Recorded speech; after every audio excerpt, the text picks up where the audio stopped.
situation. But I wanted to ask you more about, as I discuss in my book, in 1997, when your paper comes out, there's still a lot of, concern, hesitancy, and then gradually metabolism catches on. And now, there's been this remarkable, Warburg metabolism revival. And just wondering if you can talk a little bit about those first years and when things started to really change. Yeah, I think that, after what we reported that, I think that it did catch some attention. And then I think in parallel and a few years later, Craig Thompson started to make observations that other oncogenes like AKT also drive metabolism sort of independently and cooperatively with MYC. And so here's another cancer driver that regulates specific points in metabolism, also with the Warburg effect, by the way. And then after that, I think Lou Cantley, who's also, in your book, and that's why people should buy the book and read and find out about all these other people. But, Lou then found another mutation in a very frequently mutated gene called PI3 kinase, which actually Bert Vogelstein at Hopkins actually discovered that it's mutated. But the connection of that to metabolism actually was made by Lou Cantley. And of course, from there on, you just see so many people getting involved in this. And now we know many drivers of cancer, in fact, are linked to metabolism one way or the other. And you continue to read these papers, it just really kind of a snowball that rolled. And it rolled really fast. And it created also an industry of pharmaceutical companies that's very interested in targeting this, right? Because this is what Warburg had dreamt about and really didn't pursue it really closely. But now, there are companies out there chasing after this, trying to look for vulnerabilities, metabolic vulnerabilities in cancer. So that's how the ball got rolling. Okay. And what assessment would you say is the state of these pharmaceuticals in terms of, sometimes in a simplistic way, it's talked about starving the cancer cell or, robbing of specific nutrients. Have these drugs worked thus far, or, sort of what's the state of affairs now? Yeah, so state of affairs is so the field got a little bit lucky. Again, going back to Bert Vogelstein at Hopkins, is that when Bert and his team and the group at Duke discovered a mutated enzyme in brain cancer, it's called IDH, and they didn't know, they just saw this mutation very frequently, right, in brain cancer. Of course, the thing to surmise would be that must do something to the cancer cells.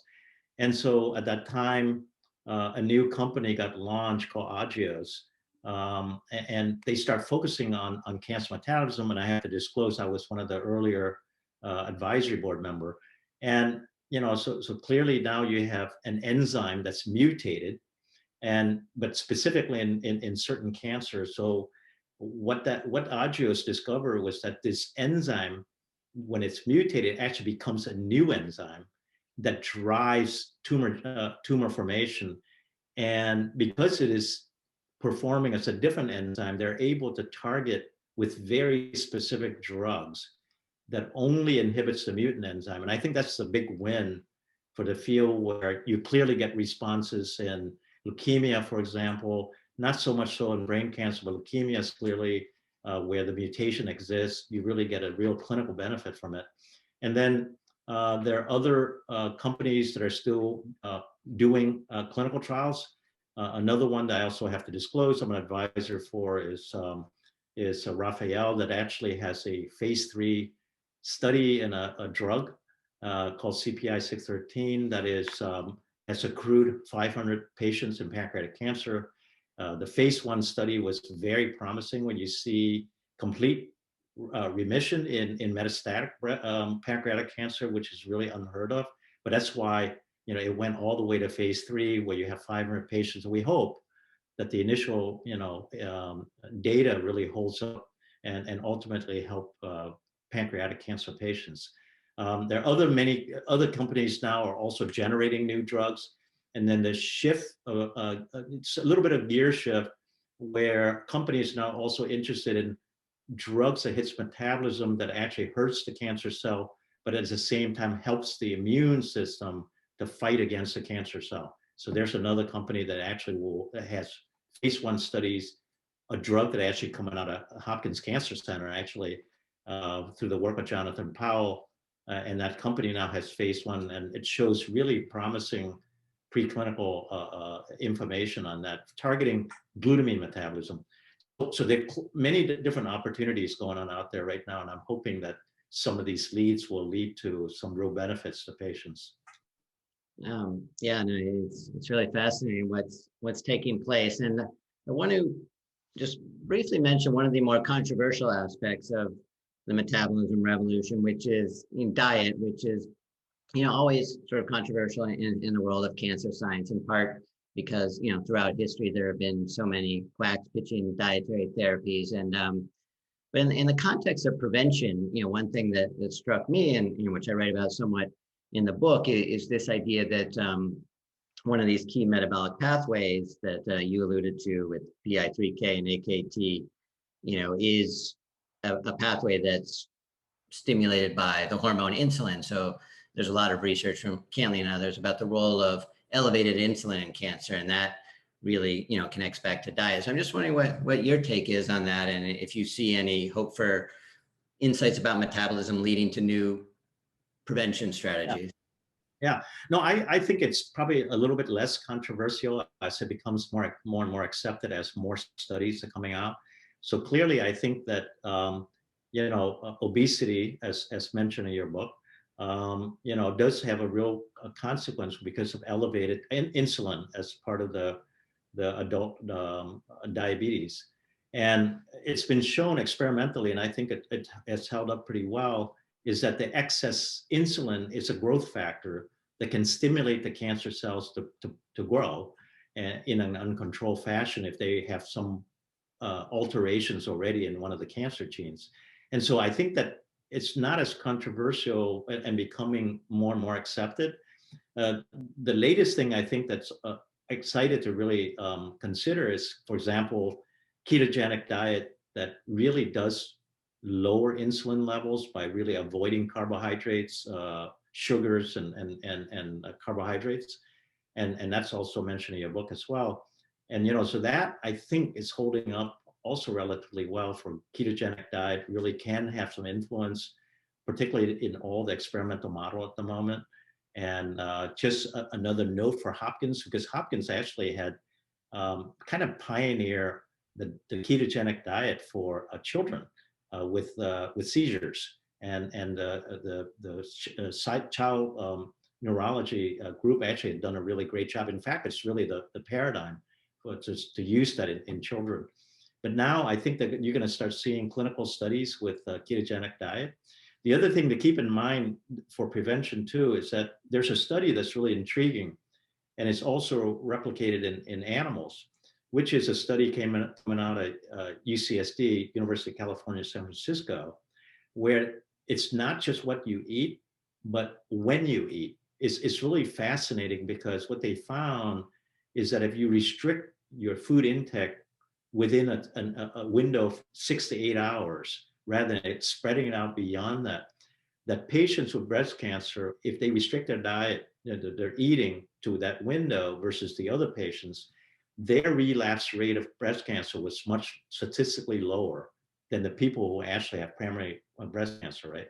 And then to back that up, there's another group that actually did a study in animals where they also did the same thing called time restricted feeding.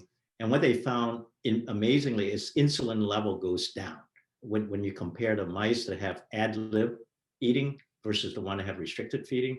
So the insulin levels down, and they show very, very nicely that it's insulin that actually accelerates the tumor in those animals that eat ad lib, right, without time restriction. So clearly, I think the diet, in fact, our research is moving a little bit into that direction too, because the evidence really there, and it just needs to be explored further, and hopefully remove some of the cynicism and skepticism as more evidence accumulate. Yeah, well said.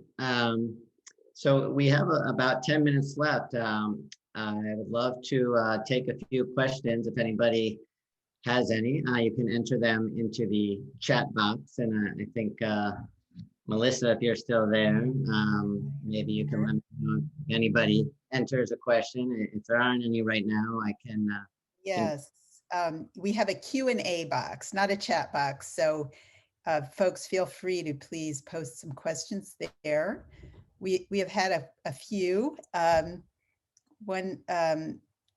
corrected on the fact that I said you do not have a common theme among your books, Sam. Jim Wilson has said, well, the common theme is thoughtful journalism and self-perspective. I agree. I was being a little coy there. Very nice. Jim also has a question, I guess for Sam, or maybe for either of you. Do you have a hypothesis for what drove Warburg's narcissism? Was it, for example, competition with his father?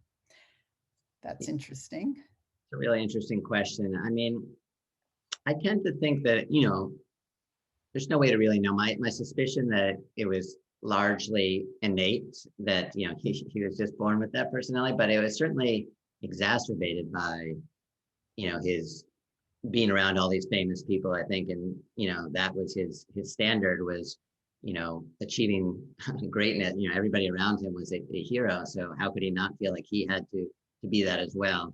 And, there's one amazing story about Warburg I didn't even get a chance to tell, which was that when he was in the military during World War I, it was actually Albert Einstein that convinced him to come home.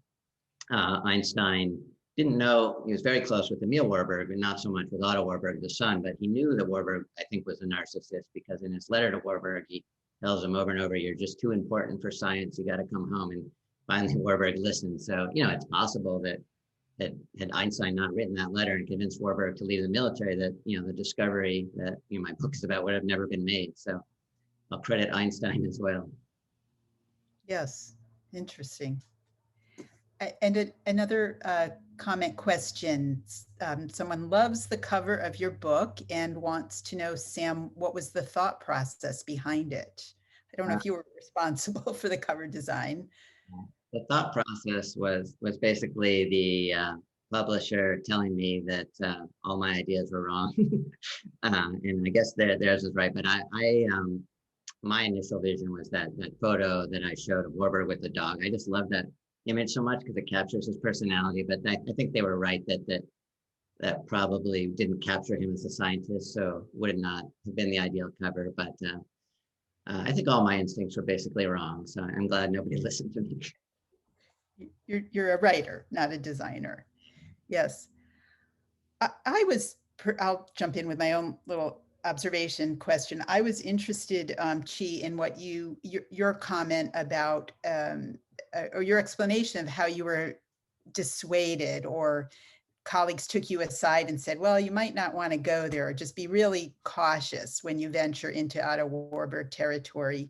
And that's just so fascinating to me, because we think of science as this pure, discipline, and bias doesn't come into it, and it's just scientific, right? But every now and then you hear stories like that, and I don't know if you have any thoughts on how common that is, or if it's on the rise, on the decline, or a rare thing. It sounds like you were quite surprised to hear that at the time. Yeah, I was surprised at that time because I was naive. But as I know the scientific world better and better, I think that it's driven by some strong personalities. I mean, you look at Warburg, right? One of the things Sam has uncovered, and you'll see in his book, Warburg doesn't like other people to disagree with him. So some scientists basically is not as open-minded as we think, and depends on the culture of the person that where they have grew up and got trained. But I was warned this because it's a more general feeling than just some specific personality, that it's something that kind of was buried, and you may be be more circumspect on how you recover it back into the limelight. So yeah, so great question. That's so interesting. Another question from an alum. Is it advisable that primary care physicians and endocrinologists should advise patients with type 2 diabetes to note the increased cancer risk of high carbohydrate diets? I'll let Chi take the lead. Yeah. So I would actually respond maybe slightly differently, because if you are a diabetic, your physician probably will tell you to try to restrict sugar load anyway to begin with, just for your own health, aside from the cancer risk. So I think that an endocrinologist probably would go there first. And I don't know how many would actually bring up the risks of cancer by hyperinsulinemia, because the devastating effect of diabetes itself is already pretty prominent. So probably the focus is there. Yes. I'm glad somebody asked this question, because I was wondering this too. And this is for you, Sam, but I think maybe Chi, you can step in as well. Did researching this book or doing your own research, scientific research, make you change your own diet?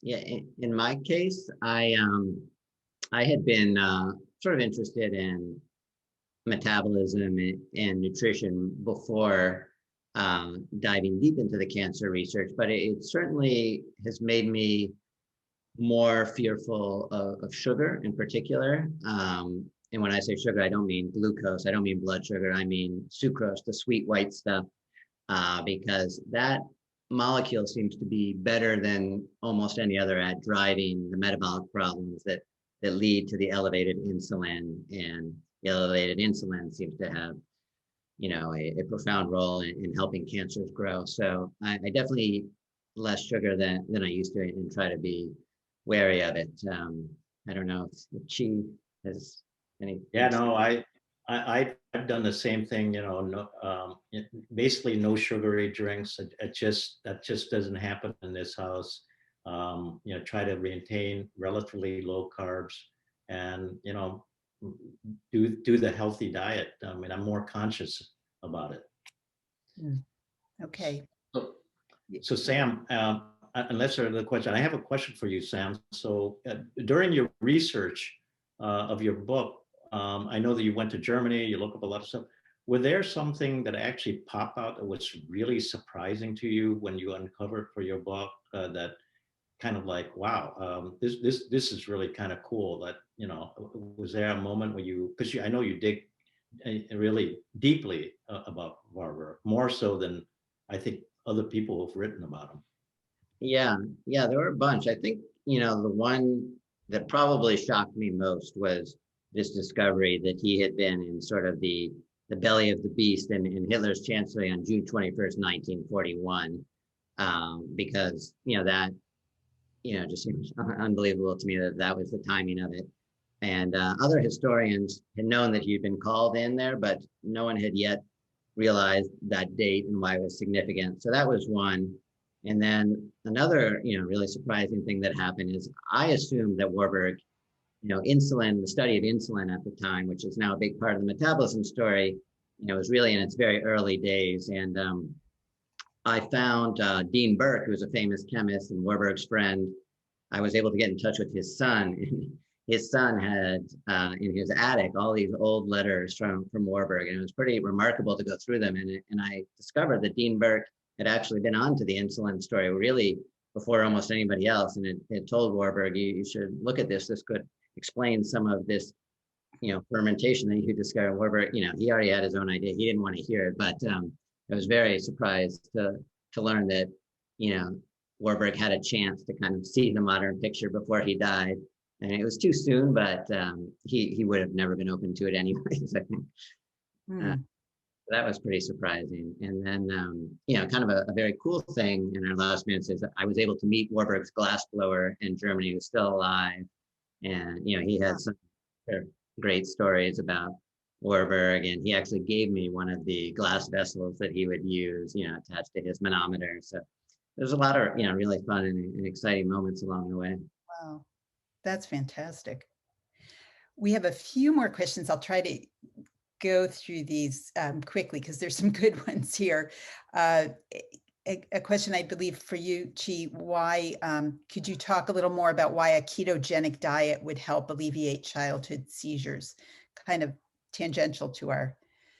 Yeah, really briefly, it is thought that the brain actually activity is one of the our organs that is strictly dependent on glucose. And so when you use the ketogenic diet, actually your blood sugar level actually goes down. And that's also the reason why insulin goes down, because insulin only goes up when you have a spike in glucose after you eat, right, to store it away. So that's the hypothesis on why it works. It definitely works. And it is thought that lowering the glucose level is what's helping. Yeah, it's a Because, fascinating. because you need the glucose to make the energy for the seizure. It's Yeah. a fascinating thing. It doesn't work 100% in 100% of the patients, I will say, though. And another interesting question, do you think Warburg's arrogance was a defense mechanism in the face of such a dangerous regime? Yeah, well, I mean, I think he was certainly arrogant before that, but I think like most famously arrogant people that, he was also deeply insecure. The two things tend to coexist in these types.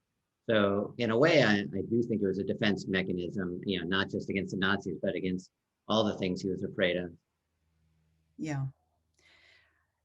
Okay, this question probably requires an hour, but anyway, Chi, can you speak about the reported role of cancer cells' addiction to glutamine and the role that MYC might play in it?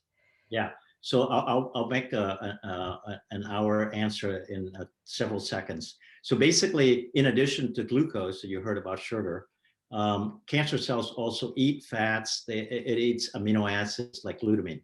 So it depends on the type of cancer. Certain cancers that are MYC addicted also becomes addicted to glutamine. So that's where the glutamine drugs can work.